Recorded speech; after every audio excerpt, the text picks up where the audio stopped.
දුවේ පුතේ පන්සලකට ගියත් වෙහෙරකට විහාරයකට ගියත් ඔයාලගේ අතින් පහනක් දල්වන්න අපිට ප්‍රඥා ලෝකෙම ලැබේවා කියලා.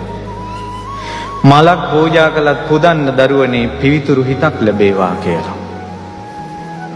අර වගේ ලාමක දේවල් පතන්න නැතුව සුවඳක් පූජා කළොත් සුවඳ පූජාවේ ආනිසංස තමයි සිල් සුවඳ ලැබෙනවා, ගුණ සුවඳ පැතිරෙනවා, දම් සුවඳ ලැබෙනවා, කෙලෙස් ගඳ බැහැර වෙනවා. හඳුන් කూరు ටිකක් අරගෙන ගියත් මගෙන් සිල් සුවඳ විහිදේවා, ගුණ සුවඳ විහිදේවා, ඉක්මනින් ධර්මය අවබෝධ වේවා, කෙලෙස් ගඳ බැහැර වේවා. පෙන් ටිකක් පූජා කළත් හිත ගිනි ගන්න රාග ගින්න, ද්වේෂ ගින්න, මොහ ගින්න නිවේවා මේ සිසිල් පෙන් පූජාවෙන්.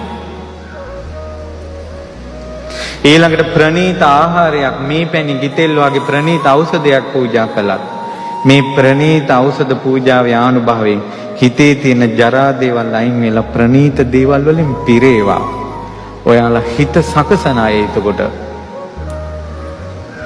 මෙතෙක් කාලයක් ධර්ම දේශනාවලදී අපි විස්තර කළා වගේ අඳුරේ ඉන්න දුවේ පුතේ උඹලා අඳුරත් එක්ක ඔට්ටු වෙන්න එපා. ආලෝකය හොයපල්ලා.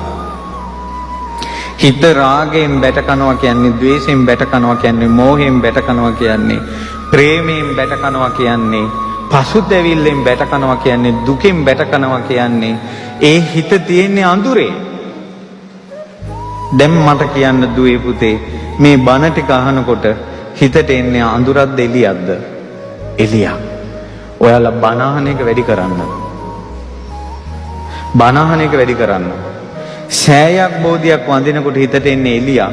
ස්තූප බෝධි වඳින එක වැඩි කරන්න. සිල් සමාදන් වෙනකොට එන්නේ ආලෝකයක්. සිල් ගන්න එක වැඩි කරන්න. ඔයාලගේ අඳුරට ඉඩ දෙන්න එපා. ආලෝකයට ආස කරන්න.